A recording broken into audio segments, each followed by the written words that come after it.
everyone. Welcome back to another Chill Paint stream. We have our music, we have Ari, we have our setup, and we have a lot to talk about. Specifically, in my head, living rent-free. So, like, when I was in high school, I used to read a lot of, like, manga. So, for some reason right now, I am thinking of this one manga that was about, it was like a hairstylist prodigy girl. Who honestly came off very GNC, let's admit it. But that's a whole other thing. But it was like about a bunch of kids that were like in high school studying for becoming parts of the beauty industry, which was interesting. And there was like this team of like famous, I guess, prodigy kids. They were all boys, naturally, and would do like makeovers and stuff. And then one of those scenes was like them being in like a makeover competition against another team. And the people judging it were like, well, I don't know, it seems really close. And then the judge got up and went, wait a second. Like, you know how they love to do. Oh, of course. And they went to the person who was getting the makeover's hands and were like, look at this. And it zooms in and the like nail technician had done like a little miniature beach on the person's nails. And I was like, that is a powerful person. Yeah. Like, screw the rest of this team. That person is powerful. Yeah. Like, holy crap. Like, especially now that I'm older and have had more, experience with, like, miniature stuff. It's definitely something that jumps out at me in my head as that is powerous. Yeah. Dude, that kind of thing, like, I do so much of this, but how people can paint those kind of scenes so small but still have them read clearly is still really amazing. Yeah, I sent Shane a video that was someone who had gotten a rice grain and carved it to look like Godzilla, and you could see scales and stuff. It was really, really fantastic. That's nuts. But yeah, that's what's been living in my head rent-free since I started thinking about the paint stream today. I was like, Yeah. man, that person would be like a god in miniature painting. Yeah. Oh man, can And you I'm just imagine? saying, if you're a nail technician, boy, have we got a hobby for you. Yeah. Alternatively, if you paint miniatures, boy, do I have a job offer for you. Because I feel like, yeah, you're exactly right, chat. Tiny art good. Yeah. It's like a diorama or a museum, exhibition, but small. Yeah. Man, can you imagine spending that long on like a grain of rice? Oh my gosh. That just, oh man. It blew my mind. I was like, wow. Can you imagine if you lost the grain of Oh rice? god. Like that, ugh. Like that made my heart hurt. The thought of it. Yeah. I'm also just, I'm very, very, like, today's been a very good day for me, fandom-wise, because, I discovered that yesterday the trailer for Spider-Verse 2 came out. It's very excellent. It looks like it's gonna be good. Oscar Isaac is in it. As Spider-Man 2095, I believe? 99. Thank you, Brendan. I didn't. What other half of the announcement? It's part 1! Oh my god! Yes! Wow. Awesome. That is Alright, awesome. I'm super excited. Hell yeah. Yeah. I loved Spider-Verse, so the fact that it's going to be like a two-parter is just like, mwah. Yes. Hello, Melissa Caroline. Thank you for liking the stream. Yeah, thank you. We appreciate it very much. But there's been that. Obviously, the big rage right now on the internet is wizards pondering orbs. Mm-hmm. Which I actually did see someone carve and then paint as a miniature, so that was very impressive. I saw that. That was impressive. I'm honestly in awe of those people who can sculpt miniatures, because I can't imagine how sculpting these would go. Honestly, it doesn't feel very different from sculpting something bigger. It's a lot more of using tools instead of your hands. Well, I say that mostly because sculpting is not really a thing I have like delved into. That's fair. Like art-wise, so I would have no idea where to start. I have mostly delved in 2D art. So that makes sense. To like even just miniature painting is a far way away from what I am used to. Mm-hmm. But pleasantly. Nice. Yeah, I mean, I think the more you work on miniatures, the better understanding you get of how the sculpts kind of work and how they do the different textures and volumes and things like that to bring it to life. And it makes it easier when you go to do it yourself. Okay. Yeah, I figure when you've sort of like been in the community for a while and like have observed many miniatures, it probably becomes more apparent than it does to me. Yeah. Chat, I do believe that rice does rot, but only if it gets water on it. Because I'm thinking about Okay. it, dry rice, I think, can be stored indefinitely. Interesting. As far as I am aware. I have never seen dry rice rot, so don't, like, quote me on that, and don't Yeah. base, like, any of your health things on this. We are not doctors. If you're sitting there and you're thinking to yourself, should I eat this? Should I? Well, Nadia said it was okay. Don't trust me. Eat something else. Yeah. We are not health professionals. Ask Chris.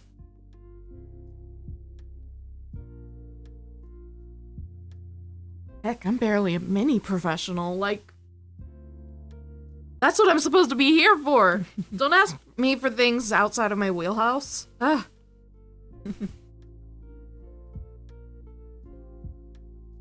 Let's see.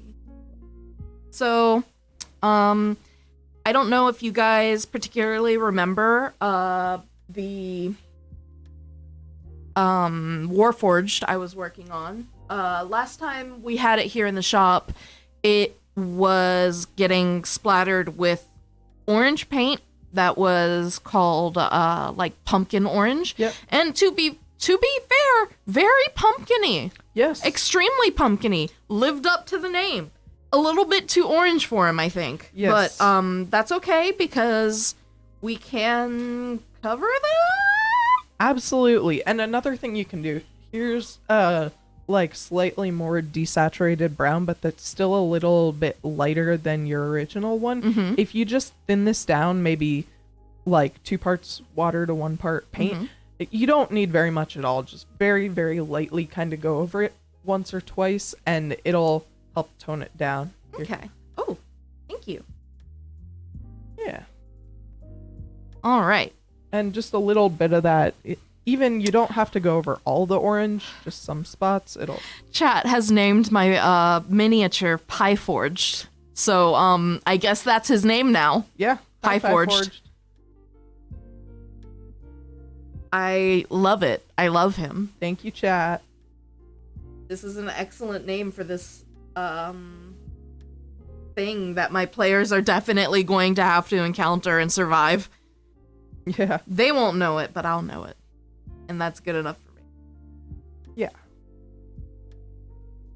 My players this week tried to murder Hobo, a Drow elite warrior who was trying to talk to them. They're 2nd level. That thing is CR5. No. Where the heck did they find a Drow elite warrior? I'm running like a modified Out of the Abyss. Oh, nice. And so they're being chased by Drow, but he was trying to talk to them, not kill them. So How did that end up? he ended up killing one of them and knocking out half of the others. And then just leaving. So I mean, that is the kindest thing he could do at that point, yeah. I guess. So Yeah, I mean, if you were the Drow, would you leave the imagine other half getting alive? whooped by the Pie Forged. I don't have to imagine. Ooh. People are gonna get whooped by the Pie Forged regardless. Everyone. Chat should says get whooped by that's the how they Pie learn. So hopefully your players will be less murder hobo-y next time. Forged. Yeah. Well, Are they the kind of players who will like roll with that and are just fine with it? yeah, I think so. I don't know. If any of y'all are watching, maybe talk to people. I do like talking. To be fair though, I think with one of my like D&D adventure nights, I think I tried to have my character focus a little too much on the talking. Cuz you know, it's D&D night and I think I just sort of ended up in like what was supposed to be like a one shot. Mhm. And it was like, no, I want to make all of these deep character connections and then Yeah. people were like, I set the building on fire. And I was just like at a loss. I was like, what? Yeah. Just very confused Nadia noises. It was fun though. It was very fun. I hope I will be able to make another one of those D&D nights soon. Yeah, they're really fun. I haven't gone to one in a while, but when I did, they were super fun. Mm-hmm. Speaking of all you D&D folk, and also Ari, because you are also D&D folk, Strixhaven Curriculum of Chaos comes out in, I believe, 2 days? Yes, 2 days. And we are, of course, a local game store, so we will have the local game store book cover, which is very cool. It's got like a geometric like star looking thing on the front. It's very cool. Yeah. And I'm super looking forward to it. I looked at some of what was previewed, and if you want to like not have spoilers, don't worry, I'll give you a thumbs up when I'm done talking about like previews and stuff. If so, I'm just gonna go ahead and start talking, otherwise like mute it. So they have put in mechanics for player relationships Ooh. with like NPCs who will give you boons when they are like romanced. And like one of the examples is like I want to say like an Owlin student who like encourages you and stuff. And then also the preview had a particular thing called like Beloved's Inspiration, which has, if you have a beloved, you get an inspiration each time you long rest. Wow. And I was like, whoa! Love is OP! What the fuck? Yeah. And then I think there was like a bonus based on your proficiency bonus, and you can stack those bonuses based on how many beloveds you have, and I'm like, no! Oh, man. But I mean, those are definitely like very good like hooks for things to happen in the game, because I mean, if there's the character who's like, okay, my level 1 character has a proficiency bonus of 2, so we're gonna need to immediately cheat on my girlfriend to get the most benefits.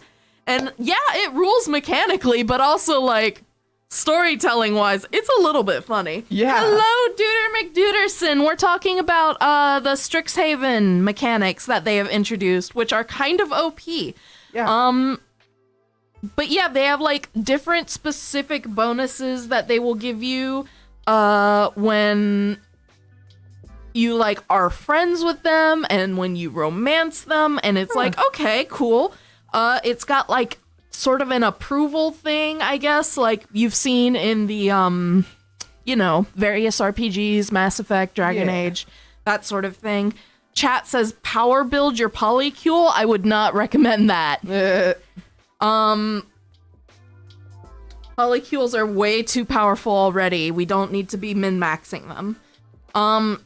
So basically, it looks very interesting in that regard. My only complaint thus far is, I mean, obviously, understandably, they have it as the characters being like students, so it's like, yeah. My only complaint is apparently thus far there's no options for like the professors and like non-students, and it's like, well, what if I don't want to play like a 20-something college student? What if I want to play like a 40-year-old like teacher's aide or something? I don't know.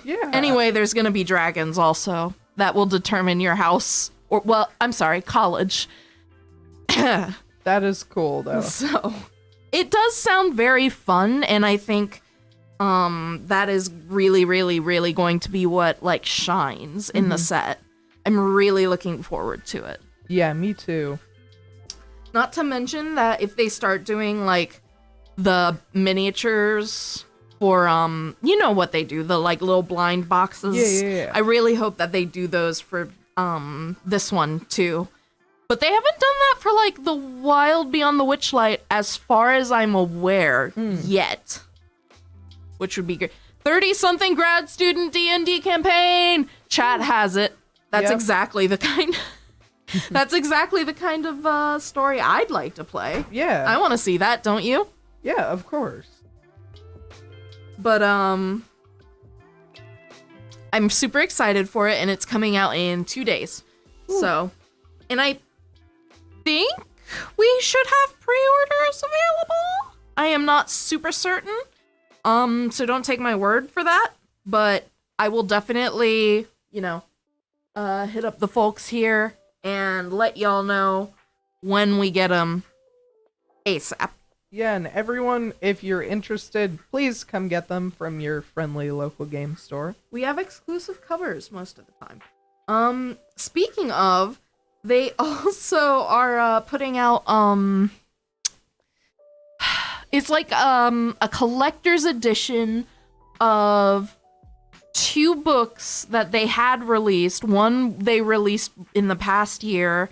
One, I think the year before that. It's a gift set of Xanathar's Guide to Everything, Tasha's Cauldron of Everything, and then a new book, which is going to be, I think, 5.5's rules update, which is going to be called Mordenkainen's Menagerie of the Multiverse, I believe. Yeah.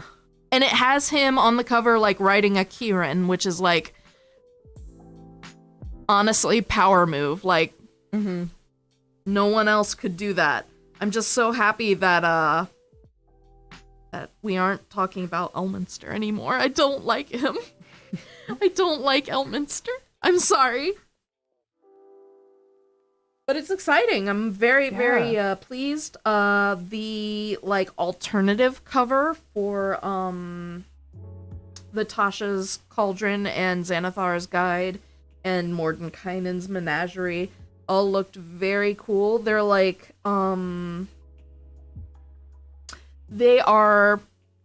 See, I'm thinking about it, and I'm like, they're very pretty. The only thing I would be worried about is like how they would stay that way, because they are white. They are white and embossed with like a metal design on it, and there's like on the back, there's like a small sort of simplistic illustration on the front, and then on the back it's like the watermarked version of that, and then it's again completely white. So I'm just thinking about my own books And Yeah. thankfully, I am able to keep them in a cleaner state than I had been.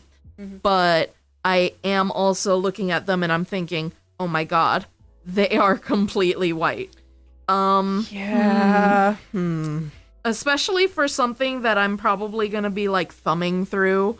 I'd just be super concerned, like, because I'm that person who gets like really like kind of anal about like hand oils on my keyboard and Yeah. stuff like that. So I would definitely be that person who was like, I need to wash my hands before I look at this book. Like Yeah. every time. So Yeah. I'm the same way. sometimes it's just a bad hand feel that I don't want on those books. Yeah. So, you know, sometimes the brain urge that goes texture saves books. Yes, chat. Yeah. Exactly. Exactly. So let's see, we are going to thin down this brown and slap it over this orange. I'm gonna try to do something fun with the bricks that are part of this model. Go for a little midnight blue, sort of fading into like a mossy green. Have some fun textures there. Honestly, I feel like I should be more concerned about how to I guess work more on the bases, because I feel like when all is said and done, I put all of my effort into the figure and then I look at what they're standing on and I'm like, oh man.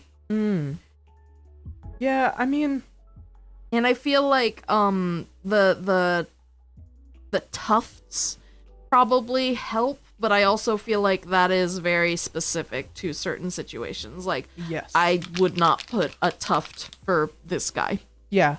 So And there's a lot more you can do than just tufts.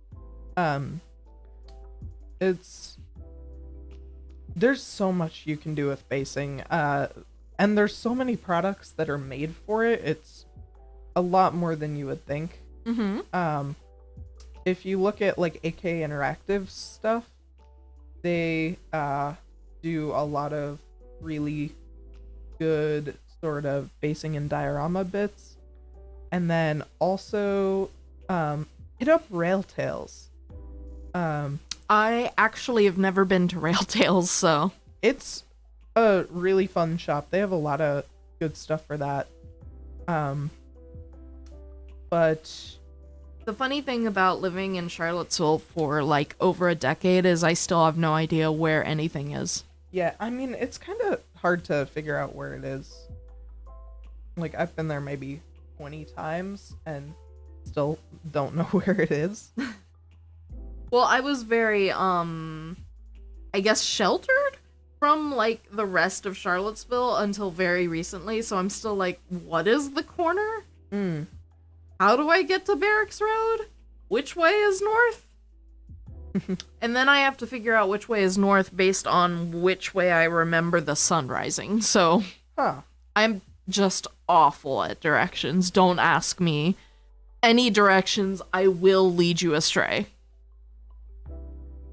Like, I can get there fine, I just can't describe it or know street names. I mean, that's fair. I can't either.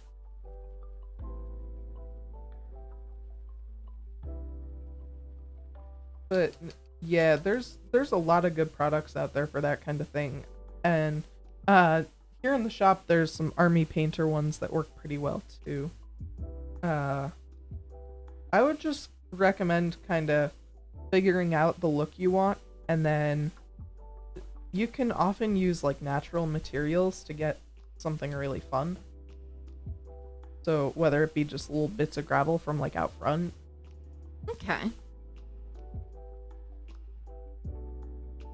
Chat says, what's that thing where the road is an evil rune, good omens? That's Charlottesville. It's not all of Charlottesville, yes, it is Good Omens, but I will say that's probably what's happening outside of the Raising Canes. Yeah. Definitely, like, for sure, right? Outside of the Raising Canes is just anarchy. I mean, what is the big deal with that restaurant? I'm genuinely asking. I don't understand it. I ate there once like 4 years ago and it wasn't that good. I mean, okay, it's actually fairly funny because I did know about this, like, it's not a saying, but it's like a turn of phrase that is Raising Cane. And it is sort of like, it does sort of mean like to incite chaos. So I'm just like, this is kind of suiting. Yeah. Like, I can't really get mad at that because they did tell you it's on the sign. Like, That's true. Chat says it's worse Zaxby's. That is correct. Yeah. Honestly, like, I didn't understand, but then I had Zaxby's, and you are correct. You are. It is worse Zaxby's. And honestly, Zaxby's isn't even that good. Like, it's good, but I mean, just go anywhere else on the chicken strip. Honestly, though, there is nothing that will ever replace the sheer energy of cheap fast food like Cookout. It's like, yes, excellent. This is going to be horrible for me. Yeah. Anything like that where you're just going into it with that expectation is always so good. It reminds me of that like Flork of Cows comic. They're the person who did like the Connecticut Clark Malfina comics. And they were talking about, oh yeah, let's go to this Mexican restaurant. It's really good. And they were like, oh, how good? And they were like, they've got a Dragon Ball Z OC out on the front. Good. They were like, oh, fuck yeah. And I'm just going to say it. If there is any business in Charlottesville that is deserving of a Dragon Ball Z OC, it's probably going to be Al Carbone. Yeah. They deserve a Dragon Ball Z OC. And I am not afraid to be the person who will make that. The Al Carbone Dragon Ball Z OC. Yeah. Call me. We'll get you one. Their horchata is really good. I have not had that. Really? Mm-hmm. It's really good. I did see that they had like margarita soft serve, and I was like, they made alcoholic ice cream, and I'm like, so I want to try it so bad, but each time I'm there, it's literally just me driving, and I'm like, damn it, I can't. Yeah. Oof, that's unfortunate. Yeah. That does sound good. Like, Bailey's ice cream. But like more fruity and Yeah. yeah. So there's a lot of stuff I really want to try. Speaking of ice cream innovations, I do want to try like the ice cream you get for dogs. So this is the very important topics we talk about during the Chill Paints. Yeah. We're very professional. Mm-hmm.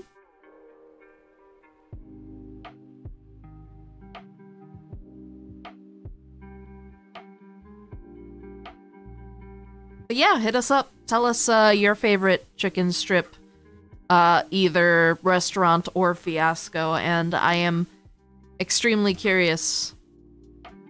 Yeah. Chat wants to know if I want to try the dog ice cream or if I want my dog to try it. And you know what, chat? You need to stop asking leading questions. Yeah. Okay, but can I just say how amazing it is that everyone came to the word chicken strip on their own? That's true. Like, I mean, it yeah. just makes sense. It really does. Like, yeah. Yeah. All the chicken places in a row. Honestly, I'm not super certain what they were thinking there. Yeah. Like, because it was I want to say the KFC was there first. Yeah, and then Popeyes. I want to say Popeyes came after Raising Cane's. Okay. So it was then Raising Cane's and then Popeyes. And I was just like, man, Popeyes has a lot of confidence. Like, not just being the second chicken, like, restaurant next to the KFC, but the third. Yeah. I'm just sitting here like, who made this call? But then there's 2 more. That's true. Who decided to put those in? They got cops posted outside the chicken strip now, so my favorite chicken strip location is elsewhere. You are correct, chat. Yep. That is just too much stress, honestly. Popeyes does have the ice cream place attached. It is the Cold Stone Creamery, Yeah. which I very distinctly remember my first visit to the Cold Stone Creamery, because it was a shop at like one of those kind of outdoor malls, but it was like on the second level. And then, so I had never like ordered ice cream from a place that was like Cold Stone Creamery. I have only gotten ice cream at, like ice cream places where they just scoop it out and give it to you. So when they took my ice cream and slammed it on the table, I was like, what are you doing? Why? It was very confusing. I don't actually know like what that, does that actually do anything for it? Like with the cold table and like the chopping and folding and stuff? Yeah, like, does that do anything for it? I don't know. It feels like it doesn't, but maybe it improves the texture. Maybe. But I think it's mostly for show. Anyone here know Cold Stone Creamery secrets that you're willing to share? Because I would like to know the hidden deep lore of Cold Stone Creamery, if you are willing to share. Yeah. This is deeply interesting. The public demands to know. Yeah. Deliver us the cold truth. Old sweet truth. Mm-hmm.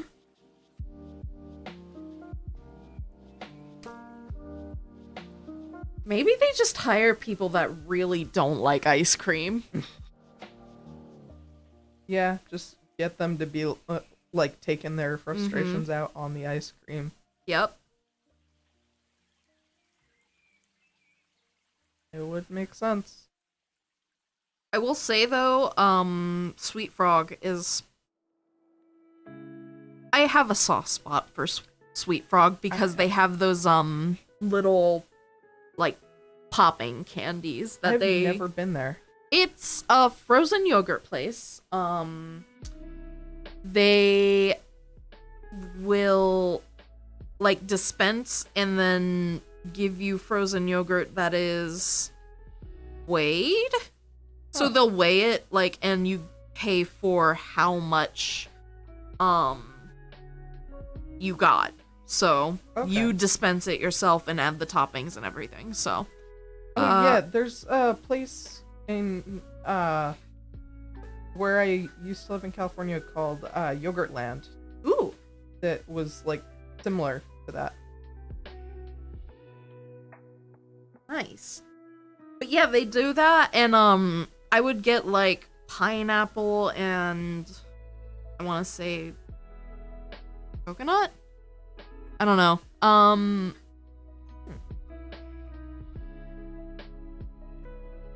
And then you'd have like little tropical popping candies, which I don't know how to explain it, but I feel like, do you remember a few years ago when everyone was like, oh, the teens are eating Tide Pods? Yeah. And they like definitely weren't. That is probably like the idealized version of the Tide Pod eating like I love instinct. those things.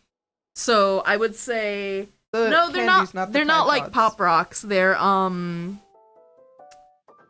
They're like feels Gushers. weird. Yeah, they're like Gushers, but like thinner and like round, and they like my brain. It's like Gushers Pearls. Yeah, exactly. Like my brain immediately wants to go like fish eggs, and that is not. That does not sound appetizing, but it's very good. It's the same sort of thing. Yeah, love it. That is a very good feel and texture, and I love it. And I do not know if Sweet Frog has it currently, because I probably would be tempted to drive my ass over there and make myself a tropical themed ice cream. Yeah. In the middle of winter. In the middle of December, let's walk into the Sweet Frog. I mean, that just shows the dedication. I don't think the dedication saves you from frostbite, though. Like, That is true.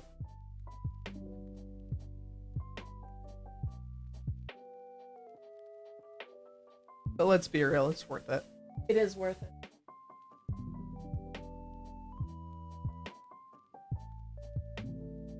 Yo, is this a lo-fi mix of bubblegum KK? Is it? I think it is.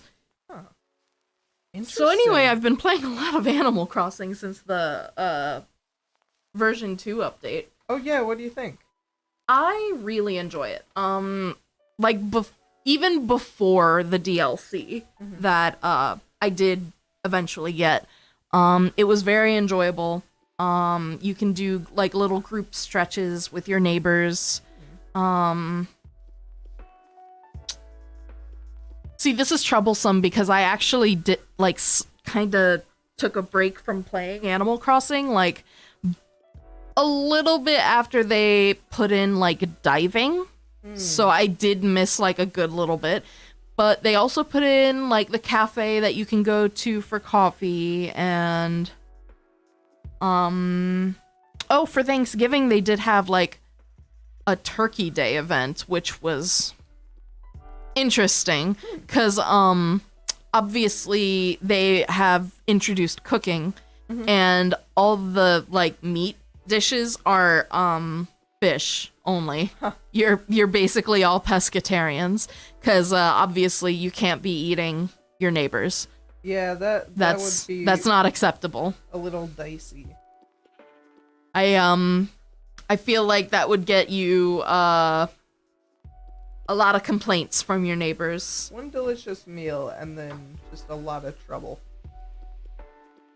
It's messed up because your neighbors can be like pigs and stuff. But I will say I have been enjoying like the little recipes that they have put in. Like one of my favorite like default ones that you get is like a seaweed soup, which I feel like Ooh. shows up in everything that has cooking. Yeah. Like, cause it's definitely in Stardew Valley. Yeah.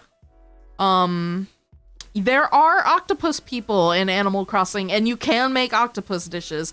So Animal Crossing really did say, you can't eat your neighbors. Octopi Except a have no couple of rights, them. though. Yeah. You can only eat certain neighbors. Actually, I don't think they have, like... I haven't seen any octopi-specific dishes. I've only seen things like squid ink spaghetti. So maybe if Oh, it's okay. just harvested from the octopi, that would Even still be so- awkward, but, like... It's like the thing about how there's ice cream in Zootopia who's getting milked. Oh my gosh, yeah. There's too many questions. Yeah. I would like to know. Hey, Animal Crossing, where do you get the cream for your clam chowder? Yeah. We demand to know. And we know that they know about like how Thanksgiving's normally celebrated, because when you talk to the turkey chef that shows up for Turkey Day, he goes, "You wouldn't believe how other places celebrate today." And it's like, okay, Yeah, so oh. okay. This is definitely one of those things where you're not supposed to look too deep, but that Yeah. looking too deep is where I live, baby. Yeah. I love making silly extrapolations on throwaway things like this. If you ever saw Polygon's Unraveled, that was one of my favorite things till Brian David Gilbert went on to do his own stuff on YouTube. Nice. Yeah. Blocking out some basic musculature. That really looks lovely. Thank you. I'm gonna like tone it back a bit, and once I do it over the whole model, because it's in like 8 parts right now, I'm then gonna add like a bunch of different variety and have it sort of going from really kind of pale warm skin tone to really kind of cool and like greens and purples closer to the bottom. Okay. So kind of a little bit like a gradient. I Yeah. feel like that must be really difficult traditionally. Yes. Oh yeah. Because I'm just like, oh my god. So yeah. Because you it was can- difficult when I was doing like just watercolors.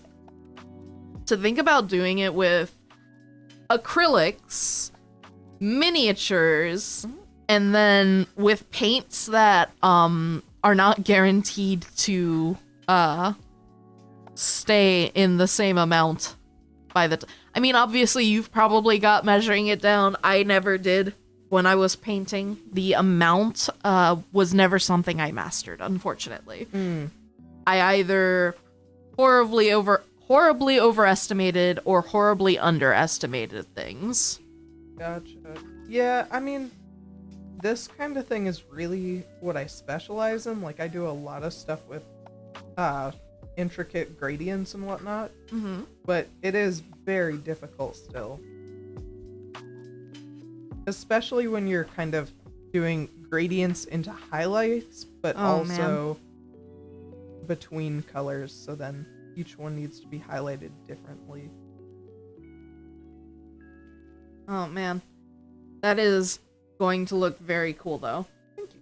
Speaking of cool things, by the way, all you lovely people, we will actually be streaming the Chill Paint stream next Sunday out on the shop play space because we will be holding a paint night event. Ooh. And what a paint night event is, basically we have kits that include 12 Vallejo colors, a miniature, 2 brushes, and your own paint pot. And we got them, and the idea is that everyone who wants to paint this miniature, whether you're beginning or whether you've painted a few miniatures already, but basically just a night where we all get together and just paint with each other. And Ari and I will be there, Yeah. and Ari will be happy to hand out tips, which I think would be Absolutely. really excellent because Ari really is just a wonderful painter. Thank you. I appreciate that. And I think it'll be a lot of fun. I hope to see all of y'all.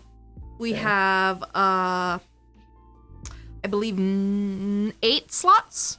So definitely go ahead and call and sign up. The admission is only $20, which is A really good price Yeah, to, for first of all having all the stuff that it includes. actually give me a second because I will go get the miniature so you guys can see it.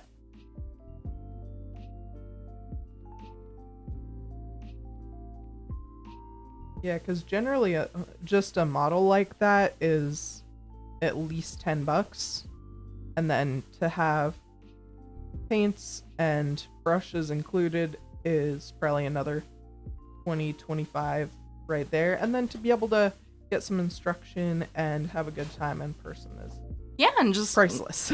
hang out with all of us who are enjoying painting, and then people like me who will be struggling painting. So this is the Nolzur's Marvelous Miniatures Death Tyrant Paint Kit.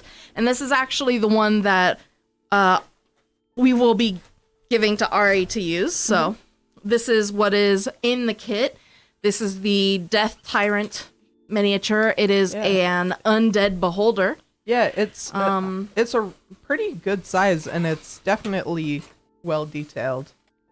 And we've got, so actually I do believe Nolzur's Marvelous Miniatures has been working with Vallejo Paints Yeah, they to have. make their own paints. I'm not certain if this is necessarily the ones that they will be using, but Okay. they look pretty good. Yeah, and so these are like mini pots of the paints, so I can these are Vallejo. So it's not like a whole pot of each color, but you really don't need that much. These are enough for easily like a good few miniatures, more than what you'd need for the Death Tyrant, and a good way to like get started into collecting the paints. And then, you know, if you're starting, but you just don't really know if you're willing to spend too much on like the separate paints and then also the palettes and then the different paint brushes and also a paint pot, I would highly, highly recommend signing up, coming out. It's gonna be fun. It would be really like just a really fun way to hang out with your friends or your family or just other humans who are into painting. Yeah. So I am super excited for it Yeah. because we actually are having that. And then after the paint night event, we will actually be having a paint contest with a similar kit, but with a different miniature. Okay. Yeah, that one is going to be a Bone Claw, which is like a demon. So, no, I'm good. No, thanks. Do you want anything? No, thanks. Appreciate it though. Thanks, Brendan. Definitely, cause basically we wanted to give folks like a shot to like try out and just hang out and have paint nights. Yeah. Because this is usually an event that WizKids actually can officially hold and schedule with local game stores, which is what we're trying to do. Naturally, if you do sign up, we will be in the play space, so you do need to be vaccinated and have your documentation, and everyone will be wearing masks. So Yes. just, you know, to be respectful of your fellow person. But yeah, it would be really awesome. And then, I believe next Saturday, so like on the 11th, you will be holding a class, Ari? Well, I actually held my first one yesterday. Yes. Yeah, that was a great time. Thank you to those of you who came out to that. And then the next one is going to be on the 18th. Ah. And it's going to be on advanced highlighting. So how to do like really nice smooth edge highlights with sometimes multiple layers of them. Feathering on stuff like bones, or if you want to get a nice smooth gradient. Figuring out what kind of highlighting will work best on what area, all that good stuff. How to do zenithal priming, which is like how to do multiple coats of primer from a certain angle to sort of get a roadmap of how the volumes work. All sorts of really cool fun stuff. And I can 100% vouch.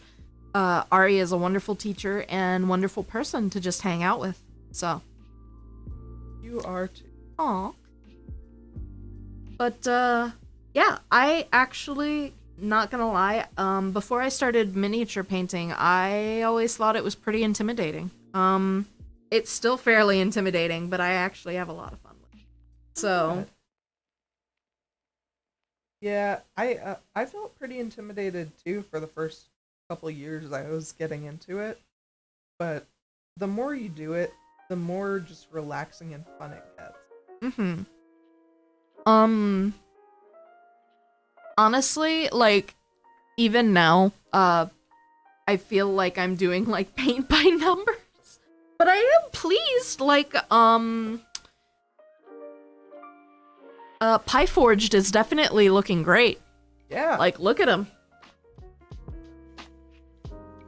real spiffy.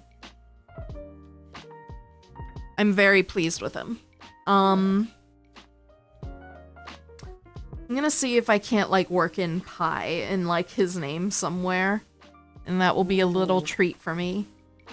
Yeah.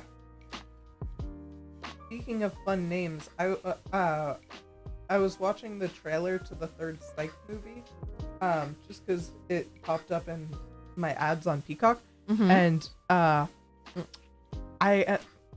so on that show, it's a lot of fun. Y'all should watch it. But the two main characters are Sean and Gus, and Okay, so it was. I didn't know they got movies, so I was like, Yeah. wait, are we talking about like the same Psych?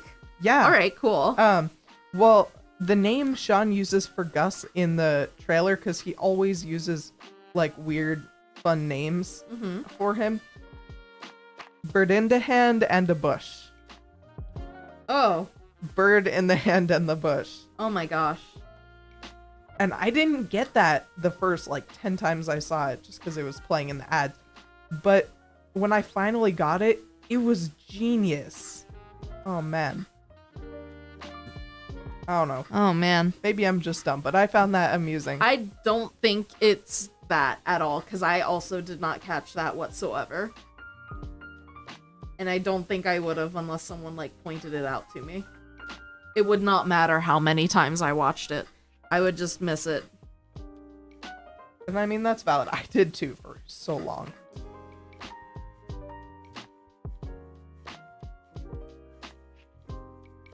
I actually need to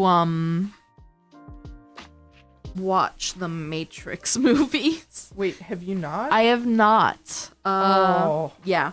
When I said I was a little bit isolated, I really, really meant it. So I need to watch the Matrix movies because my partner really, really, really wants to see the new one Yeah. that's coming out, and I'm not gonna lie, it looks very intriguing. Yeah.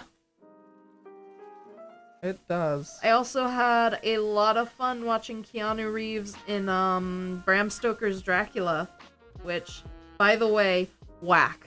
There is no person alive that would choose Gary Oldman over Keanu Reeves. I don't care how fancy Dracula's duds are. Yeah. There is no one alive that would do that. Whack. I really enjoyed that also because it was like apparently between Keanu Reeves being in basically I think Bill and Ted, and then I think the next year he was in The Matrix. Jeez. And I'm just like, can you imagine having filmed this and it had Keanu Reeves when he was known for being a hot dumb guy? Because that must have been the typecasting, right? For Bill and Ted's Adventure, which I also have not seen. Yeah. Right? Yeah. That he was just hot and dumb, right? That's the feeling I got. Yeah. It didn't feel much more deep than that. Chad says he's still a hot dumb guy in The Matrix for the most part, so Yeah. I mean, maybe. Yeah, I mean, you're not wrong. I really. So, along with obviously everything that was whack in Bram Stoker's Dracula, with Winona Ryder, Gary Oldman, Keanu Reeves, and Anthony Hopkins, who, my God, was an amazing Van Helsing, absolutely unhinged. Screamed most of his parts. So good. They, never talked about the fact that Jonathan Harker's entire head of hair went white. After venturing to Dracula's castle. They just don't mention that. No one talks about it or points it out. 2, that marriage is over, right? Like, if I had just gotten married, I can't help but feel so, like, like Jonathan Harker is such a sweetheart in that version of the movie, because I'm just like, so you just got married and then like have this emotional affair with the dude who kept him hostage for a month? Yeah. Because? And then stopped him from dying and like saved him and said you were like, that marriage is over, right? Yeah. Like 100%. Oh, absolutely. We would need to have a talk. Mm-hmm.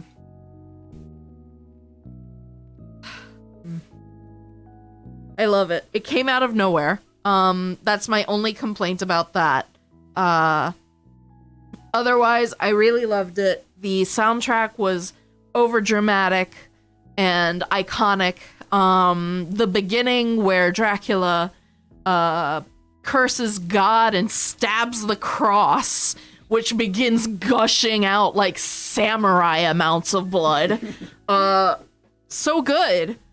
I was immediately hooked. Like, that was one of the best introduction, like, cold intros to a movie. Yeah. That I have ever seen. And I honestly wish that more movies would just really go, like, fully in on it like that. Like, say the whole, do it with your whole chest, you know? Yeah. You gotta go for it. Yeah. And it's, I know a lot of people are fans of Marvel movies, and I do not necessarily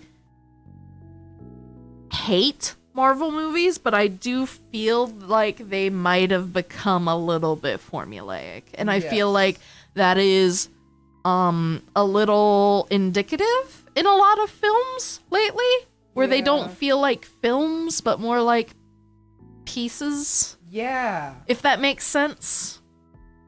Whereas I was watching that movie and I was like, this is a whole ass movie. Hell yeah.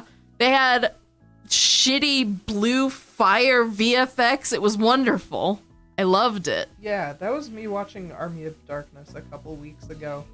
Like, another thing I have not seen but need to. Yeah.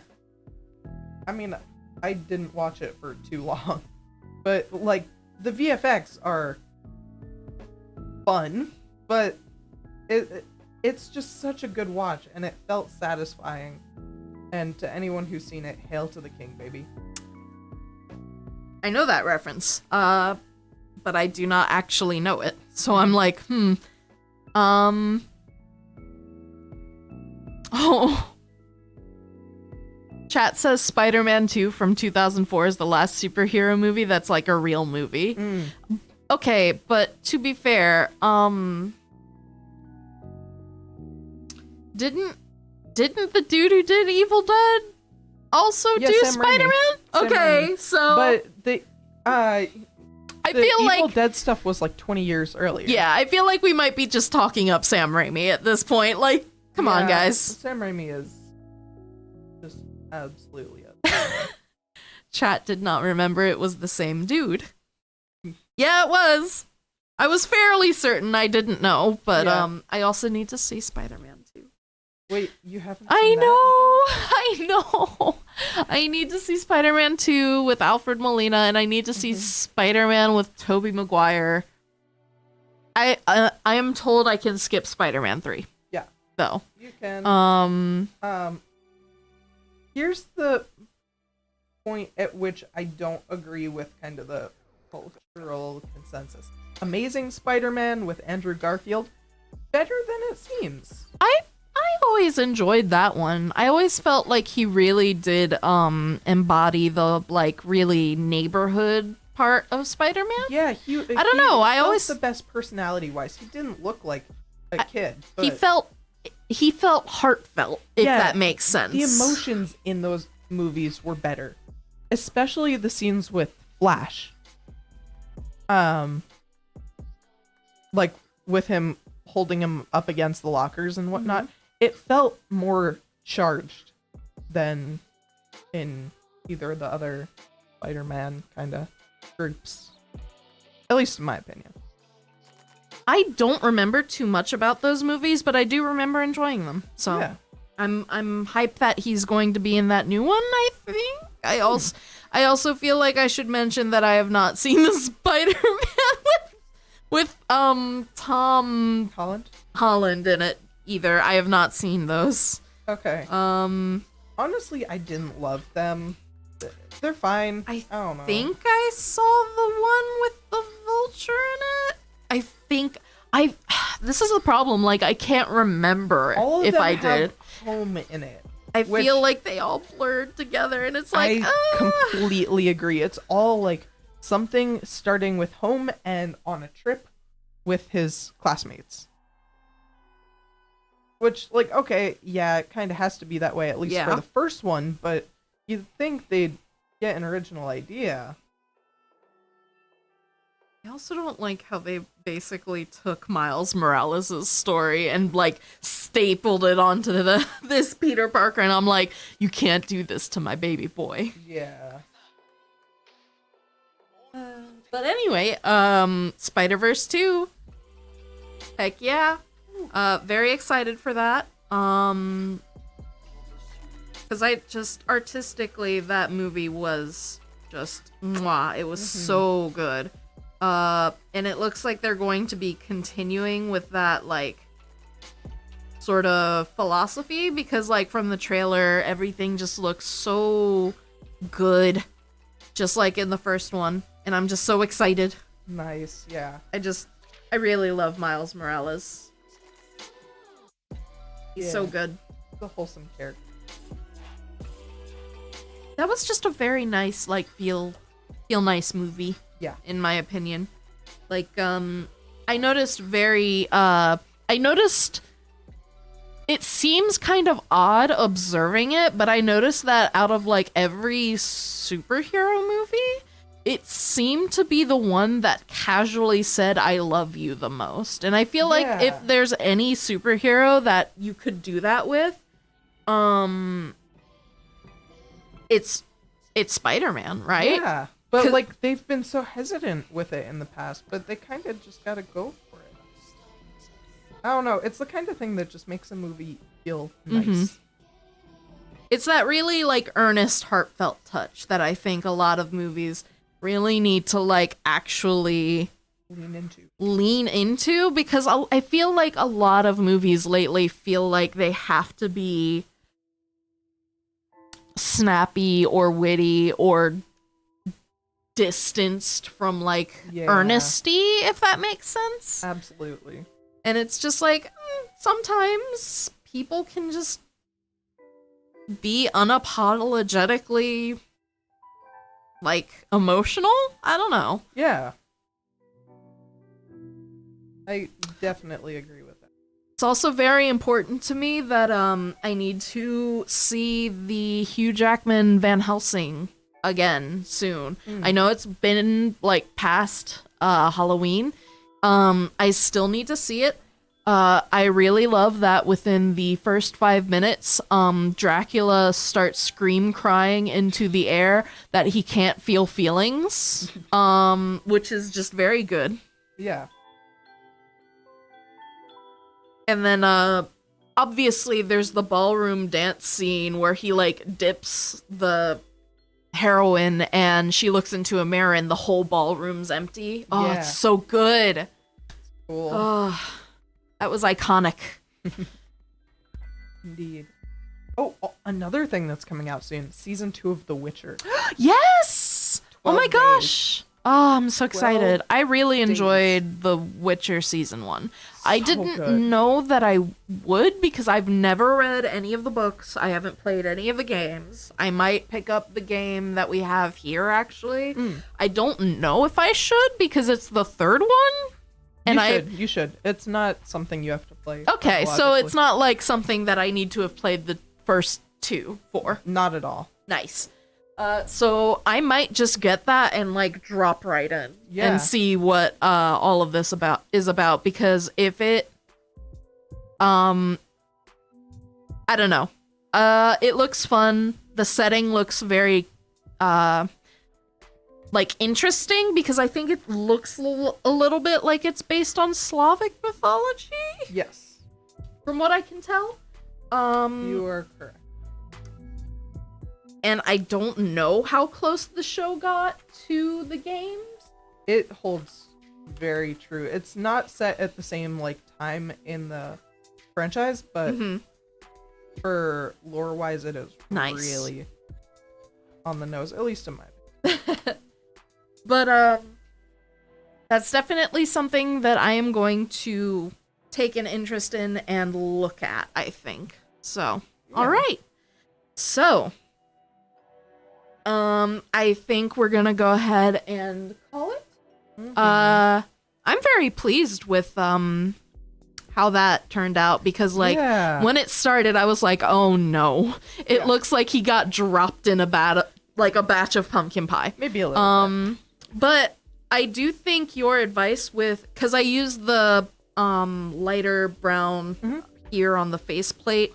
Yeah. And then I put a little bit of bronze over here, so it looks a little more splotchy and rusty than... Yeah, which is cool. It's good to have that variation. Yeah, instead of just pumpkin pie.